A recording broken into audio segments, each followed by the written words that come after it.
লখিমপুৰত দুটাকৈ প্ৰান্তত আজিৰ দিনটোত আৰক্ষীয়ে অভিযান চলায় আৰু অভিযান চলাই দুটাকৈ সন্দেহজনক আইডি উদ্ধাৰ কৰিবৰ কাৰণে আৰক্ষীয়ে সক্ষম হৈছে আৰু দুইটা স্থানতে যি দুটা আইডি উদ্ধাৰ কৰিছে সেই দুটা নিষ্ক্ৰিয় কৰিছে আৰক্ষীয়ে। আৰু ইয়াৰ পিছতে লখিমপুৰৰ বহুজনলৈ বিশেষকৈ আৰক্ষীলৈ ফোন আহিছে আৰু ফোন আহিছে আৰু কৈ থকা হৈছে যে লখিমপুৰত এতিয়াও আন এটা বোমা সংস্থাপিত হৈ আছে আৰু স্থান দিয়া হৈছে লখিমপুৰৰ য'ত কেন্দ্ৰীয়ভাৱে আজিৰ দিনটোত স্বাধীনতা দিৱস অনুষ্ঠিত হৈছে, য'ত শিক্ষামন্ত্ৰী ডাক্তৰ ৰণোজ পেগুৱে আজিৰ দিনটোত ৰাষ্ট্ৰীয় পতাকা উত্তোলন কৰিছে উত্তৰ লখিমপুৰ চৰকাৰী উচ্চতৰ মাধ্যমিক বিদ্যালয় খেলপথাৰ। আৰু খেলপথাৰৰ কাষতে NSPCৰ এটি পৰিত্যক্ত টাৰবাইন আছে, সেই টাৰবাইনৰ ভিতৰত বা টাৰবাইনতে সেই বোমাটো সংস্থাপিত হৈ আছে বুলি কোৱা হৈছে। আৰু আৰক্ষী নিৰাপত্তাৰক্ষী লখিমপুৰ আৰক্ষী অধীক্ষক অতিৰিক্ত আৰক্ষী অধীক্ষক সকলো আহিছে, আহি পেলাই এই টাৰবাইনটো তন্নকৈ চাইছে, কাষৰীয়া যিসমূহ জাবৰ জোঁথৰ আছে এফালৰ পৰা সকলো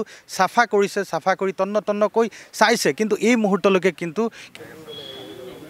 কৈ থকা হৈছে যিটো বোমা ইয়াতে সংস্থাপিত হৈ আছে বুলি কোৱা হৈছে, কিন্তু সেই বোমাটোৰ কোনো সম্ভেদ কিন্তু আৰক্ষীয়ে লাভ কৰিবৰ কাৰণে সক্ষম হোৱা নাই। মেটেল ডিটেক্টৰেৰে বাৰে বাৰে চাই থকা হৈছে, কিন্তু এই মুহূৰ্তলৈকে কিন্তু সেই বোমাটো উদ্ধাৰ কৰিবৰ কাৰণে সক্ষম হোৱা নাই।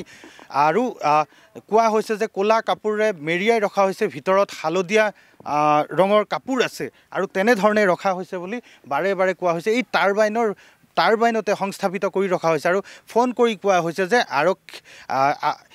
যি ইমেইল বাৰ্তাত জনাই দিয়া হৈছিলে, কিন্তু আৰক্ষীয়ে যিহেতু দুটাকৈ আইডি উদ্ধাৰ কৰিবৰ কাৰণে সক্ষম হৈছে, কিন্তু এতিয়াও এটা সংস্থাপিত হৈ আছে যিটো আৰক্ষীয়ে বিচাৰি পোৱা নাই। আৰু সাধাৰণ লোকৰ কোনো ক্ষয় ক্ষতি নহওক বুলিয়েই আচলতে এনেধৰণে এই যিটো আইডি সংস্থাপন কৰা হৈছে সেয়া আঁতৰাই দিবৰ কাৰণে কোৱা হৈছে। লখিমপুৰ আৰক্ষীলৈ ফোন আহিছে, একাংশ সাংবাদিকলৈ ফোন আহিছে। মই দেখুৱাইছোঁ এনেধৰণে আৰক্ষীৰ বিশাল এটি দল আছে, আৰক্ষী অধীক্ষক আছে আৰু তেখেতসকলে এই সমগ্ৰ অঞ্চলটো তন্নকৈ চাইছে। যদিও এই মুহূৰ্তলৈকে কিন্তু সেই যিটো আইডিৰ কথা কৈ থকা হৈছে সেই আইডিটোৰ কিন্তু কোনো ধৰণৰ সম্ভেদ পোৱা নাই বা ক'ত কেনেধৰণে ৰাখি থোৱা হৈছে সেই মুহূৰ্তলৈকে কিন্তু আৰক্ষীয়ে বিচাৰি পাই থকা নাই। এই টাৰবাইনটো এফালৰ পৰা আৰক্ষীয়ে চাইছে, কাষৰীয়া যিসমূহ অঞ্চল আছে সেই অঞ্চলসমূহো আৰক্ষীয়ে তন্নকৈ চাইছে, তাৰ পিছতো কিন্তু সেই আইডিটোৰ কোনো সম্ভেদ পোৱা নাই। আচলতে আৰক্ষীক বিভ্ৰান্ত কৰিবৰ কাৰণে এনেকৈ ফোন কৰিছে, এনে সঁচাকৈ ইয়াতে আইডিটো সংস্থাপিত হৈ আছে, সেই কথাখিনি এই মুহূৰ্তত আমি পাতিবৰ কাৰণে পোনপটীয়াকৈ লখিমপুৰৰ আৰক্ষী অধীক্ষক আছে, মই তেখেতৰ কাষলৈ যোৱাৰ কাৰণে চেষ্টা কৰিম পোনপটীয়াকৈ। আমি খোজ বিচাৰ কৰি আছোঁ, কিন্তু ইয়াত যিটো দিছে এতিয়ালৈকেতো ৰাতিপুৱাই দিয়া, এতিয়ালৈকেতো একো পোৱা নাই এতিয়ালৈকে। তো এইটো খবৰটো এতিয়া কিমান দূৰ সত্য সেইটো আমাৰ ডাউটহে হৈছে। তেওঁলোকৰ হেৰিত কোৱা নাছিলে, সেইটো মই বেলেগ সূত্ৰেৰেহে গম পালোঁ। গম পাই পেলাই আমি অলপ এনালাইচিছ কৰিলোঁ যে যিহেতুকে NSPCৰ পৰিত্যক্ত বাহনত এনেকুৱা ধৰণৰ বিস্ফোৰক সামগ্ৰী ৰাখিছে বুলি আমি গম পাইছোঁ। তো আমি সেই ৰাস্তাত থকাও কিছুমান পৰিত্যক্ত কিছুমান গাড়ী আছে, যিবিলাক ধৰক অকশ্যন হৈছে, কোনোবাই কিনি আনিছে পেলাই থৈছে এনেকুৱা ধৰণৰ, সেই যাওঁতে বাটত চকুত পৰোঁতে এনেই তাত চেক কৰোঁতে সেইটো খেলমাটিটো তাত ওলাল। চ' যিটো ইনফৰ্মেশ্যন দিছিলে আগতে যে ASTCত আছে, ASTCত আমি নাপালোঁ। ASTCত অকল বেগ এটা পোৱা গৈছে য'ত জোতা চেণ্ডেল এনেকুৱা ধৰণৰ ফালি পেলাই চাওঁতে ওলাল। হয়, ইয়াত এতিয়া ক'লা কাপোৰে মেৰিয়াই ৰখা বস্তুটো আমি চাই আছোঁ। ইয়াততো কোনো ধৰণৰ ক'লা কাপোৰে মেৰুৱা বস্তু আমি পোৱা নাই এতিয়াও। সেই আছিল লখিমপুৰৰ আৰক্ষী অধীক্ষক মিহিৰজিৎ গায়ন। এই NSPCৰ পৰিত্যক্ত টাৰবাইনটো, যিটো টাৰবাইনৰ এতিয়া আৰক্ষীয়ে তন্নকৈ চাইছে, সঁচাকৈ ইয়াতে ক'ৰবাত সংস্থাপিত কৰি ৰাখিছে নেকি, লুকুৱাই ৰাখিছে নেকি। আৰু আৰক্ষীয়ে যিহেতু দুটা প্ৰান্তৰ পৰা দুটাকৈ আইডি উদ্ধাৰ কৰিছে, সেই আইডি দুটাৰ ক'লা কাপোৰ দেখুৱাইছোঁ মই এই মুহূৰ্তত। কিছু ক'লা কাপোৰ দেখা গৈছে, কিন্তু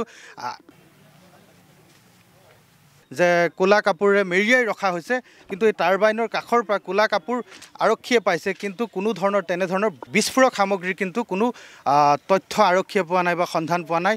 তন্নকৈ আৰক্ষীয়ে চাইছে, মেটেল ডিটেক্টৰেৰে চোৱা হৈছে, তেনেধৰণৰ কোনো সম্ভেদ পোৱা নাই।